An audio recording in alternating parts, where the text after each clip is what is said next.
Halo, ketemu lagi di vlog terbaru. Seperti biasa, aku mau memakai sepedaku untuk goes. Dan seperti yang sudah pernah aku bilang bahwa hampir 1,5 tahun ini saat pandemi aku sudah melakukan aktivitasku semuanya dengan sepeda, tidak dengan sepeda motor, ya. Dan kali ini aku mau ke ATM dan membeli beberapa pesanan istri ya dengan sepeda. Dan akan ada yang aku bahas di episode kali ini. So don't go anywhere, ikutin terus ya.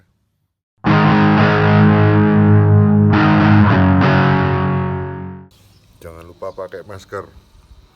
Harus selalu dipakai kalau keluar, oke? Oke, aku udah sampai di sebuah minimarket dan ini sepeda aku parkir di sini aman. Kalau mau parkir sepeda di depan pintu persis. Aman, oke? Ikutin terus. Sudah sampai ATM.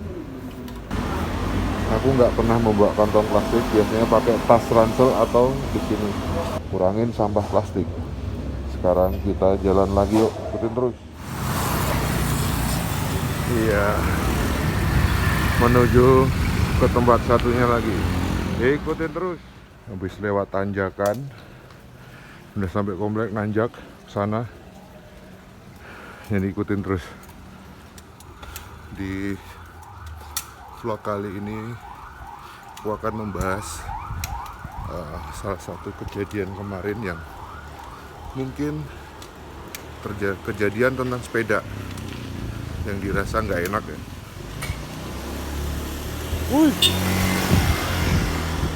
Adanya permasalahan berbagi aspal kepada pengguna road bike dan motor yang sempat viral itu kemarin. Nah, itu yang akan aku bahas. Terus yang kedua, adanya rambu-rambu yang di Jakarta ditulis itu jalan khusus road bike ya, kecuali road bike. Nah, itu akan aku bahas supaya ya saya juga berhak menyuarakan lah yang terbaik buat semua pengguna sepeda, ya gak? Mampir sini dulu. Jadi ikutin terus. Aku mau mampir ke warung dulu, membeli sesuatu. Basecamp. Ya. Permisi Mang, beli jual harga diri nggak Bang? Jual harga diri nggak? Nggak ya? Ya, mampir di sini dulu, membeli sesuatu dulu sambil bertemu Mang Dodi. Oke, hal pertama yang akan saya bahas yaitu terjadinya insiden road bike di Jakarta yang tiba-tiba disalip sama salah satu motor, dan akhirnya dengan insiden si Mas mengacungkan jari tengah, nah, kayak gini.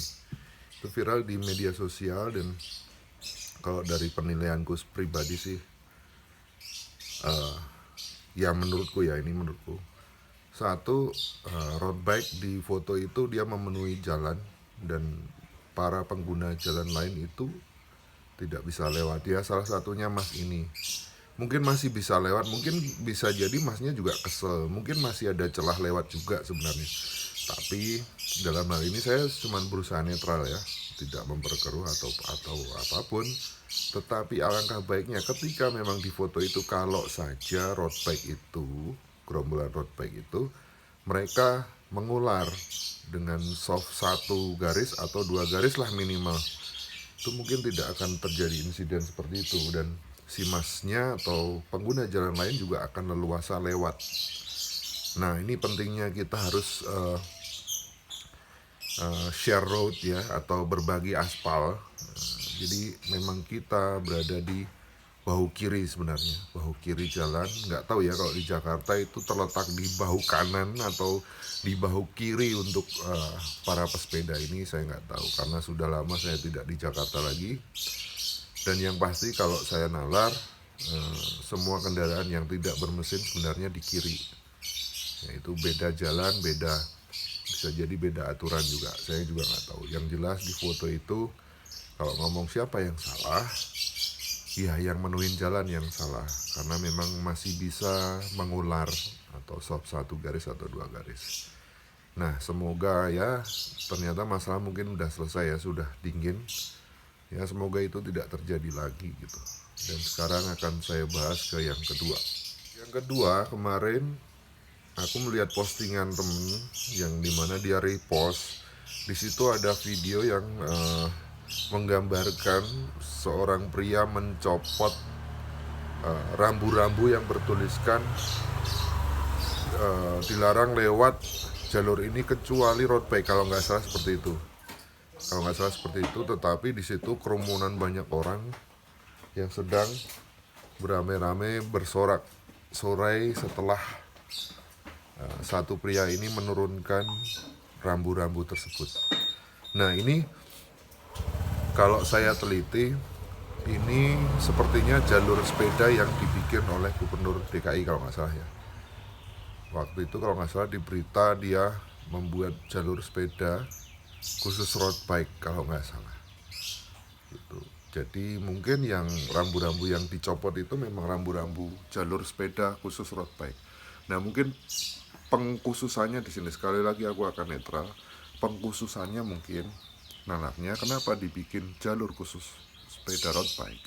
Satu, memang road bike itu yang notabene nggak bisa pelan. Bisa pelan sebenarnya, tapi mereka itu sebenarnya kategori sepeda yang mungkin ngebut, memang perlakuannya memakai sepeda road bike itu memang nggak tahu, kalau nggak ngebut nggak enak gitu. Beda dengan sepeda-sepeda lain yang bisa nyantai mungkin atau apa ya, karena di sini mungkin mereka bergerombol dan mereka memang ngebut gitu. Makanya mungkin dibuat jalur khusus untuk road bike. Saya kira seperti itu untuk kenapa ada rambu-rambu dan jalur tersebut. Mungkin maksudnya seperti itu.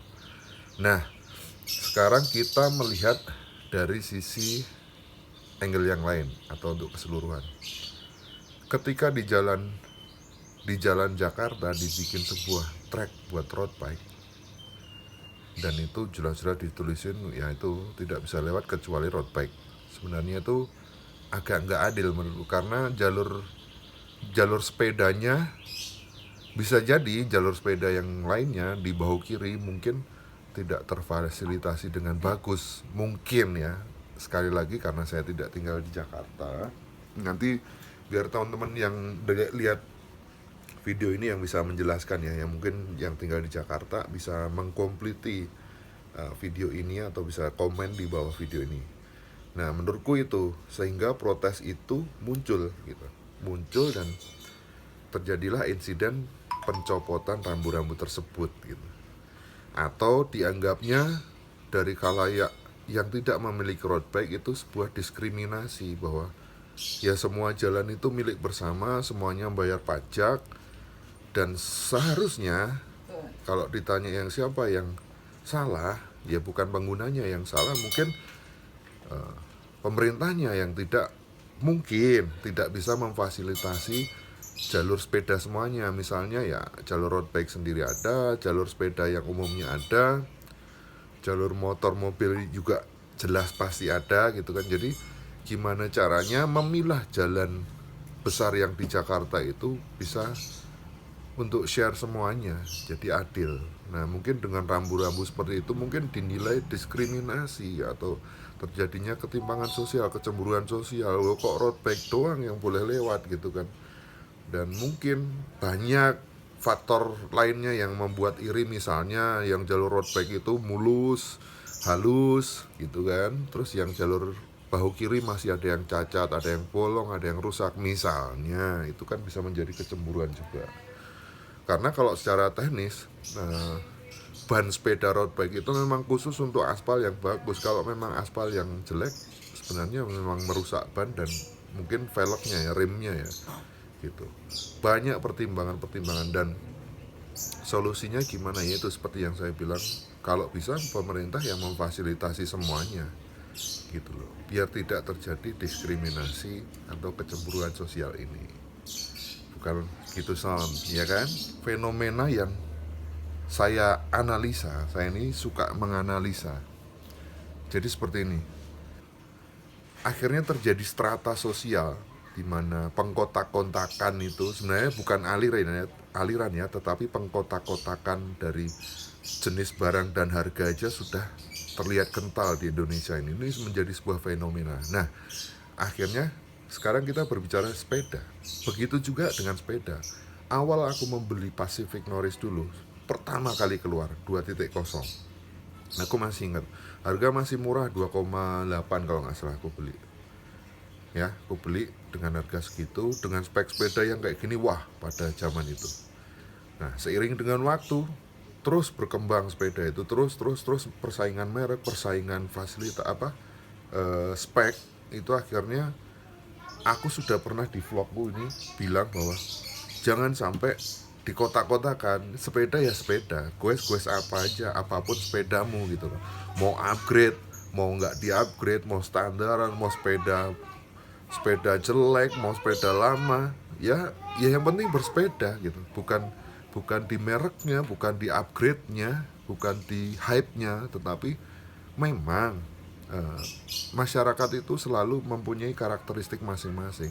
Akhirnya mereka terpilah-pilah masing-masing. Akhirnya yang sepeda upgrade, khusus sepeda upgrade ngumpul. Kalau nggak upgrade berarti malu dong kalau ngumpul, ya kan? Nah, itu akhirnya aku pernah berbicara tentang ini di vlogku, bahwa aku tuh anti klub-klub yang kayak gitu. Aku senengnya ya sepeda ya apa aja, membaur aja, yang penting goes keringetnya itu gitu. Itu sudah aku bisa prediksi waktu itu ketika yaitu terjadinya fenomena upgrade.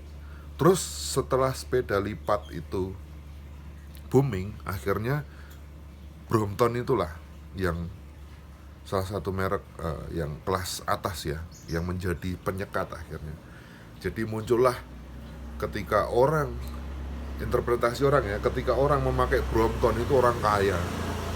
Ya memang waktu itu harganya ngeri sih ya untuk sekelas sepeda, dan memang kualitasnya bagus, dan itu sepeda bukan dari kita gitu. Memang semuanya masih impor, tetapi memang harganya fantastis. Nah, itu menjadi skat sosial. Akhirnya yang punya Brompton itu udah dicap sebagai orang hypebeast lah, sultan lah, sepeda sultan sebutannya. Nah, aku yakin ketika sudah ada penilaian seperti itu, fenomena seperti itu akhirnya akan tersekat. Di mana yang Brompton, ya kan? Yang merek ini, yang merek ini gitu. Makanya sampai detik ini juga aku di Sukabumi tidak pernah mengikuti klub-klub seperti itu. Di Jogja pun aku nggak mengikuti klub-klub itu. Apa yang aku punya itulah yang aku goes, ya kan? Sehingga terjadilah diskriminasi. Nah, tetapi akhirnya yang saya tidak setuju itu penyekatan sosial dengan atas nama sepedamu apa. Nah, itu yang aku nggak setuju. Hal tersebut yang harus perlu dicatat sama semua goeser, bahwa tidak atas nama sepeda kamu tidak bisa berkumpul dengan teman-teman yang lain. Bahkan kita kalau perlu merangkul semua orang atau masyarakat untuk menggunakan sepeda, biar ya tujuannya mengurangi polusi jelas, tetapi juga sehat ya. Itu aja sih tujuannya. Kembali ke masing-masing. Kalau kamu sepeda itu memang untuk olahraga, menurutku bagus. Tapi sepeda, ada beberapa masyarakat yang sepeda itu untuk fashionable, bagian dari fashion, yaitu sah-sah aja. Tetapi ketika seperti itu, jangan dibumbui penyekatan strata itu loh. Yang nggak punya road bike misalnya ya nggak usah ikut. Atau yang nggak punya road bike tapi mereknya nggak terkenal atau mereknya nggak mahal, nggak boleh ikut. Nah, itu jangan. Semuanya sama, sepeda sama. Makanya ada hashtag share road itu yang keluar dari anak-anak road bike sendiri, ya berbagi jalan. Mungkin itu adalah slogan mereka gitu. Dan untuk sepeda lipat, MTB juga semuanya sama, diperlakukan sama gitu. Kita tidak sedang mencari pengakuan bahwa wah aku nih the real quester, enggak. atau nih aku nih punya road bike, nih aku punya Sally, nih aku punya MTB yang mahal. Enggak, bukan seperti itu. Tetapi kembali lagi ke lifestyle, bahwa sepeda itu untuk sehat, sepeda itu untuk mengurangi polusi, dan bersepeda itu menambah persahabatan. Nah itu yang keren. Nah seperti itu loh, bike to work, bike to school, bike to shop, macam-macam lah. Itu yang sebenarnya harus diterapkan. Campaign seperti itu yang harus mencuat, atau yang harusnya ada di permukaan, bukan kasta sultan sepedanya atau merek sepedanya yang kalian tonjolkan. Aku sudah sampai rumah, dan sekali lagi terima kasih yang udah nonton. Jangan lupa subscribe, like, comment, and share. See you, bye.